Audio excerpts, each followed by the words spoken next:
Assalamualaikum warahmatullahi wabarakatuh. Para wargi kaum dangu baraya Sunda di mana waena. Mangga orang teraskeun ieu dongeng dina carios Palagan Sumedang Larang. Dangat ieu bagian anu ka-5. Mangga ulah jangan dangukan para wargi ulah hilap. Mutacan nu gabung mangga ditekan heula. Atur nuhun mangga ulah jangan dangukeun.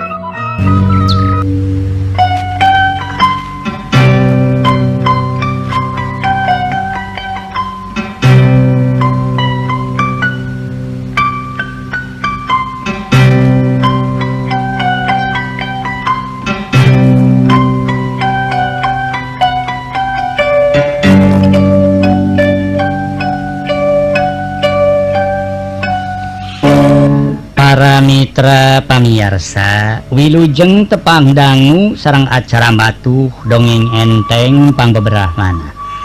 Mang Jaya sapara kanca bade neraskeun hanca dongeng nu katunda kamari carios nyambung judulna Palagan Sumedang Larang. Ieu dongeng para mitra karangan Aan Merdeka Permana. Ayeuna nincak bagian ka 5.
Mitra pamiarsa mangga dongeng urang teraskeun deui carios nyambung anu judulna nyaeta Para Wargi Palagan Sumedang Larang.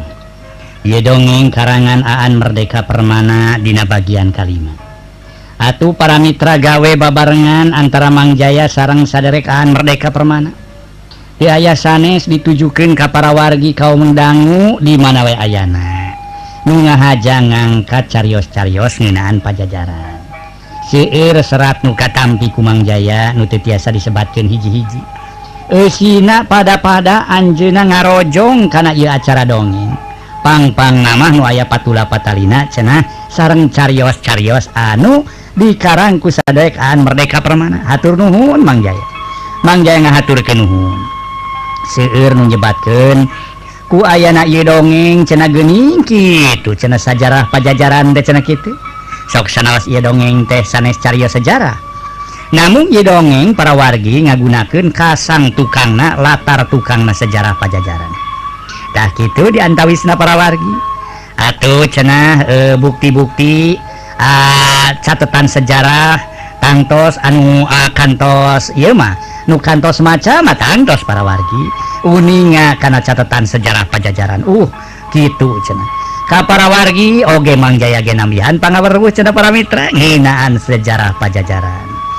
Para wargi kaum dangu ge nya kitu keneh da atuh dongeng teh mugi-mugi we cenah seueur mangfaatna khusus kanggo diri Mang Jaya oge kangge para kaum dangu sadaya.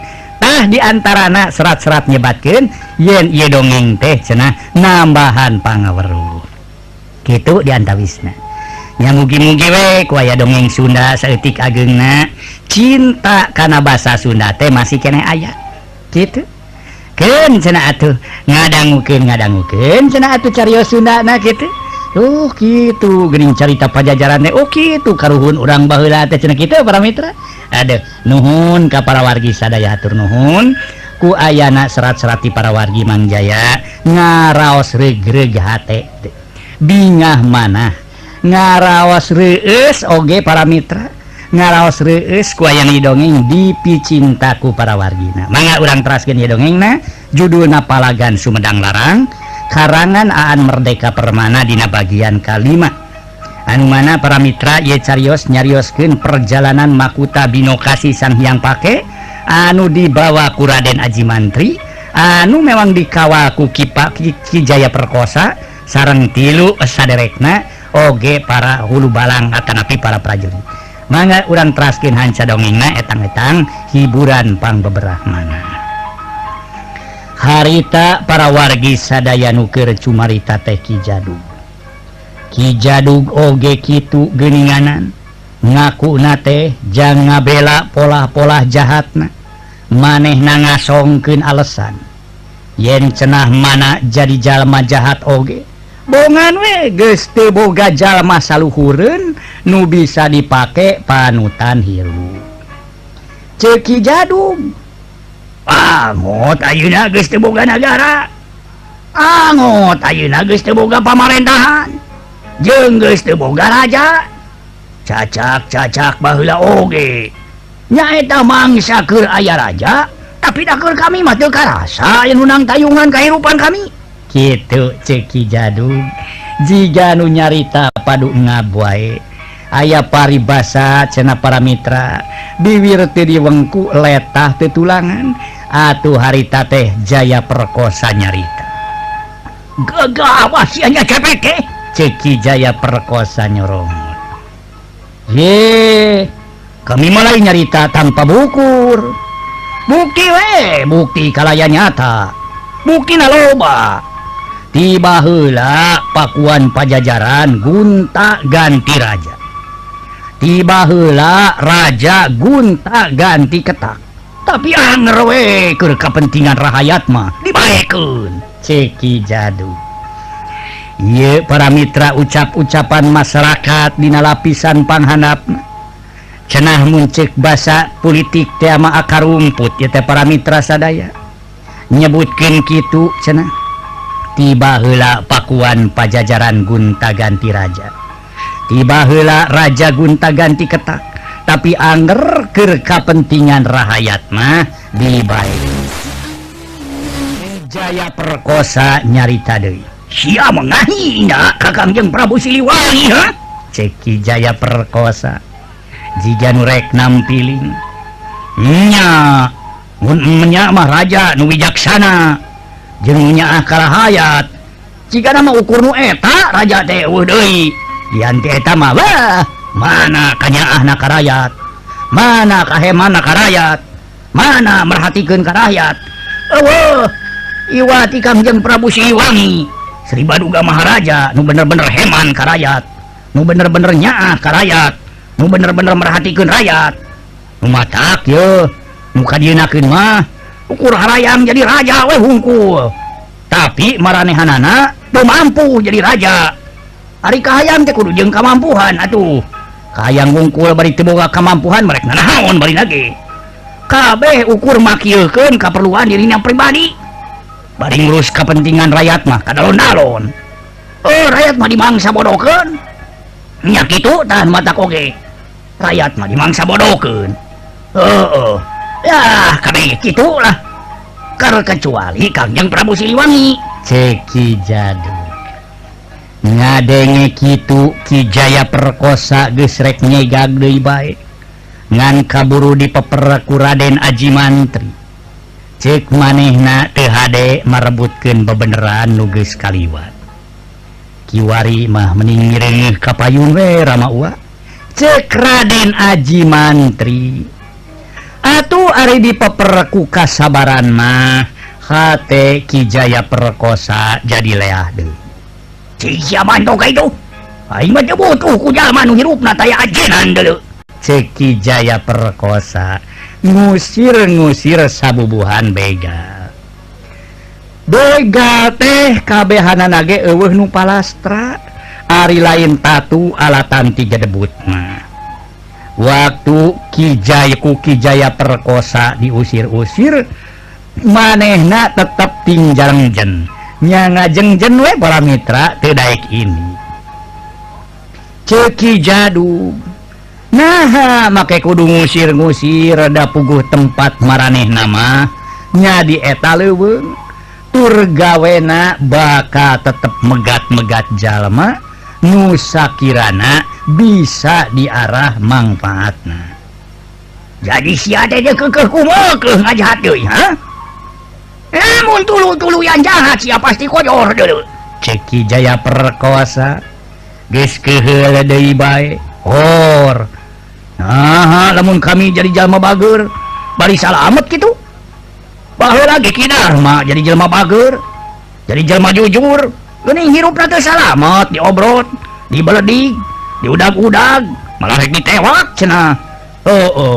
Sakitu saumur-umur dimusuhan kudu jadi raja. Geuning paena mah teu pira dumeh bumela ka raja di Pulasari nu.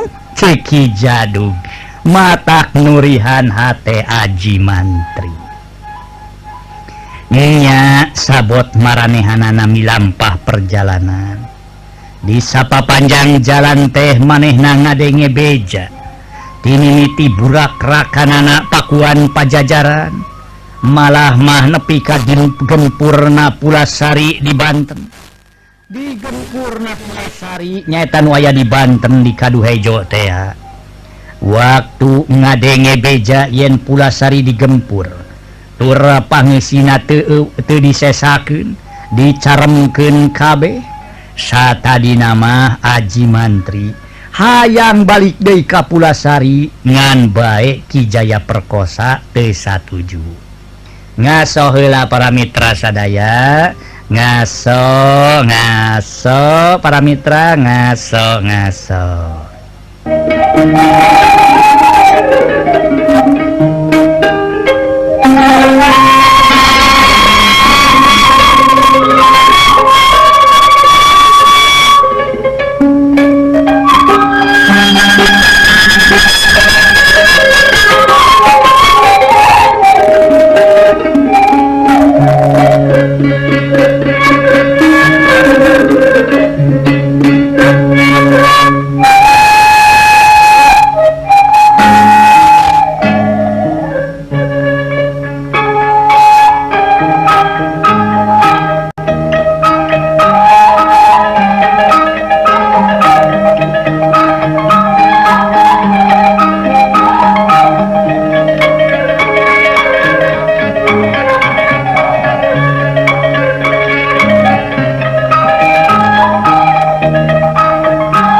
Para mitra pamiarsa mangga dongeng urang teraskeun deui carios nyambung nuju duana nyaeta Palagan Sumedang Larang. Para mitra kaum dangu waktu ngadenge beja yen Pulasari digempur tur pangeusina teu disesakeun satadina mah Raden Aji Mantri hayang balik deui ka Pulasari ngan bae Kijaya perkosa henteu satuju. Eueuh mangpaatna balik deui ka Pulasari mah Raden. Sabab eta tempat teh pasti geus jadi lebu. Ayeuna mah mending bang belas we muru ka Sumedang Larang. Sababnya di dinya engke urang bisa bajoang males ka nyeri. Cek Kijaya perkosa bari nahan ka ambek. Rama Ua hayu urang laju neraskeun lengkah bae. Tapi hei Ki Jadug, anjeun sapara kanca kudu hati-hati. Sabab lamun dina hiji waktu tepung jeung jalma-jalma bedas nu leuwih ti kami meureun nasib anjeun moal waluya. cek Raden Aji Mantri. Ngan bae geuninganan Ki Jadugma bangun eueuh kasieun. Batan unggeuh kana caritaan Raden Aji Mantri, manehna kalah kamalik ngati-ngati. Malah kami nu kudu mere pangwadi. Lamun anjeun nuluykeun lalampahan ka tebeh wetan, sigiatna. Sabab bakal pasaran jeung begal. Nu bedasna leuwih ti kami, nu gangasna leuwih ti kami. Mangka hade mimiti wewengkon Cileungsi nepi ka Tanjung Pura. Malahan maya parat nepi ka Cikao. Dikawasa ku begal gerot nu dilulungguan ku si Codet. Ceki Jadug nyingsieunan. Ya kan kabeh sia ku aing mah deuleu. Ceki Jaya perkosa nyegag tari. Tangtan tacantang tu metu. Sabab si Codet mah begal sakti mandraguna. Pangabisana ngaleuwihan jalma pangsaktina di Pakuan Pajajaran. Malah bejana si Codet mah bisa ngaleungit. Malah bisa ngaleungit sagala. Ceki Jadug menika leuwih nyaritana teh cenah para mitra sadaya. Atuh ngadenge kitu mah Ki Jaya perkosa geus rek nyegag deui bae. Ngan kaburu dipiheulaan manten ku Raden Aji Mantri nyarita. Nya pirang-pirang nuhun we kami diwartosan ku salira. Engke mun kami ngaliwat ka eta wewengkon, tangtu kami bakal leuwih ati-ati kisilah. Cek Raden Aji Mantri leuleuy cumaritana. Tur ari geus kitu mah Raden Aji Mantri amitan. Sabab cenah iring-iringan maranehanana kudu geus mimiti indit nuluykeun lalampahanana.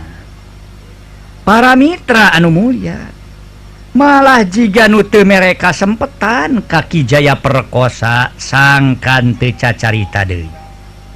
Raden Aji Mantri marentahkeun ka para ponggawa anu dalapan sangkan gewat manggul deui jampana nu dua eta.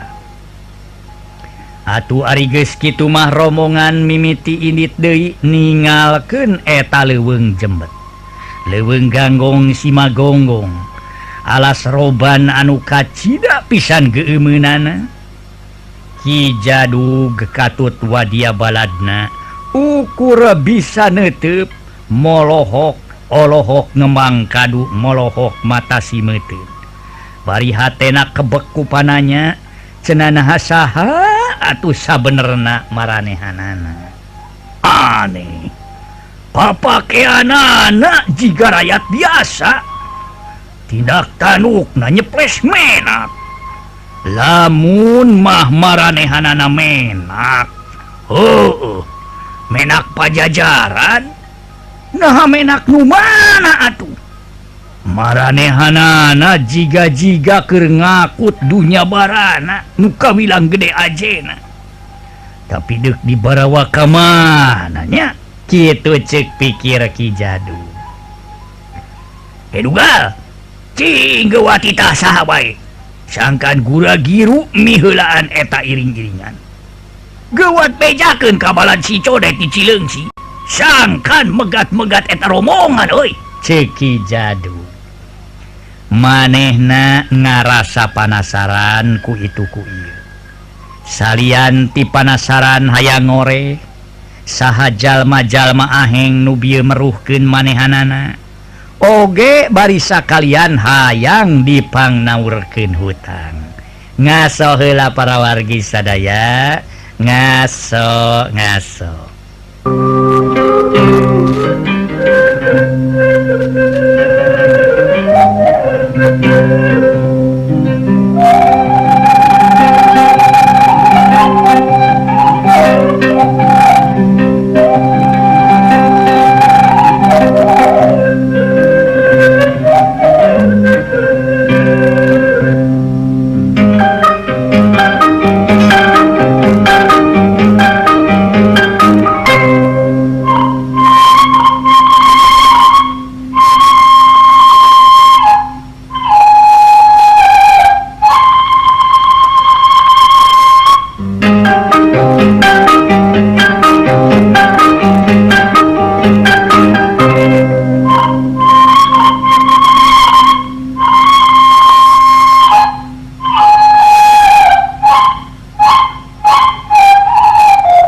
para wargi sadaya si Jadug teh para wargi ngarasa panasaran ku itu ku ieu salian ti panasaran hayang ngoreh saha jalma-jalma ahing nu bieu meruhkeun manehanana oge bari sakalian hayang dipangnaurkeun hutang. Ki Jadug teh begal sohor nu dipikasieun di wewengkon antara Pakuan jeung Cileungsi mah. Tapi nah atuh ku jalma-jalma bieu ukur sageprakan pisan. Jeung deui cenah nu ngalawan ka manehna teh ngan saukur tahapan hanap tina eta rombongan. Manehanana geus teu mangga pulia. Komo lamun meureun para pamimpin eta rombongan geus jiga kumaha meureun elmuna ukur semet jadi panasaran sabab dalamun kaparengkeun nyaho yen nu cikene disanghareupan teh Ki Jaya Perkosa perwira utama Pakuan Pajajaran meureun Ki Jadug teh bakal kabur pangacianana. Dina zaman harita ambara hayat moal apaleun kabeh kana rurupaan para pangagung nagara. Lamun mah apal ukur apal kana ngaranna wungkul. Angot jang Ki Jadug nu baretona henteu dumuk di puseur dayeuh mah. Tadi oge sangkilang Ki Jadug sakitu norolangna nerangkeun nasib Ki Darma. Dari jonghok jeung jinis nama can manehna ge panggih jeung Ki Darma ukur kitu we cenah ceuk cenah ngadenge ngaran Ki Darma nu kacida sohorna ka mana-mana ceuk paribasana cenah para mitra atuh kawentar ka jana pria ka jamparing angin-angin kakoncara ka mana-mana cenah para wargi ngaran Ki Darma Tunggara teh. Dah heueuh ari jeung jelemana mamanehna ge can kungsi pangi. Ari di tempat sejen nu sarua keur ngalamun teh deui Raden Aji Mantri. Sabot manehna leumpang ti heula kairingkeun ku urut nyata nya ku urut perwira Pakuan nu opatan. Hatena mah keur kebek ku rupa-rupa galuraning rasa. Hate Raden Aji Mantri ngarasa sedih ku itu ku ieu. Manehna ngarasa sedih ngadenge dayeuh Pakuan geus burak-raka. Manehna ngarasa sedih dayeuh Pakuan atuh cenah ayeuna geus ancur karingaran. Manehna sedih deui barang ngadenge Pulasari ge geus ditumpurkeun. Malah jelema-jelema nu di Pulasari teu mangga pulia kabeh tos dicaremkeun. Geus ditiwaskeun cenah para mitra dipaehan cenah ku pasukan Banten. Samemeh miang ninggalkeun Pulasari nu jadi ramana nyata Kangjeng Prabu Ragamulya Surya Kancana. Saeutik oge teu nyebutkeun yen Pulasari bakal nanangan bahaya nu sakitu parnana. Nu jadi ramana harita ukur nyebutkeun yen adeg-adeg Pajajaran ulah sirna kitu sababna inyana marentahkeun Raden Aji Mantri sangka nyerenkeun makuta Binokasi Sang Hyang Pake lambang kakawasaan Raja Pajajaran ka Prabu Gesan Ulun anu Nyakrawati ngabahudenda di negeri Karatuan Sumedang Larang. Jigana para wargi ukur Ki Jaya Perkosa we nu geus apal yen saditinggalkeunana Pulasari kumaranehanana moal lila deui eta tempat bakal digempur ku tentara ti Surasowan. Yen Ki Jaya Perkosa geus apal samemehna kapanggih tina sawatara obrol-obrolan di perjalanan. Ki Jaya Perkosa aya guratan takdir anu susah diobah-obahna ku manusia. Gumur bengalam teh jigana mah geus mutuskeun yen urang mah masih keneh ngalalakon. Kitu sababna Bapak anjeun nitah-nitah urang sangkan gancang-gancang ninggalkeun Pulasari. Kitu nu matak oge jalu. Ceki Jaya perkosa ngeceskeun cenah kaayaan anu mana memang Kangjeng Raja parantos awas permana tinggal. Nyaho kanu samemeh kajadian anu disebutkeun weruh sadurung winara. Ngaso heula para wargi anu mulia, ngaso.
Mitra pamirsa mangga dongeng urang teraskeun deui.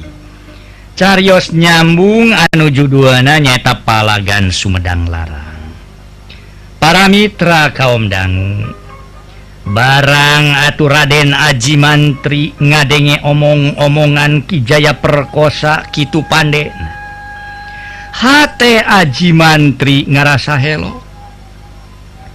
Naha nu masih keneh ngalalakon mah kudu iyang ninggalkeun Pulasari.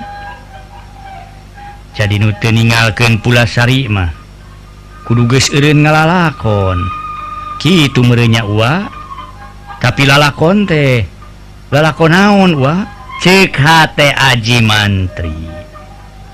Kadienakeun mah kaboke Rusiana. Oreng nu tetep dumuk di Pulasari mah memang eureun ngalalakonkeun hirupna. Sabab waktu eta tempate digempur ku musuh bebeakan. Saeutik oge dicaremkeun eueuh nu disesakeun.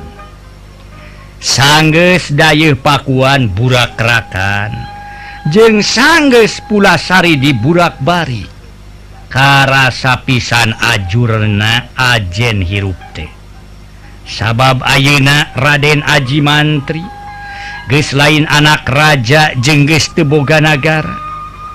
Ngajaga ciri menak pajajaran ge geus susah.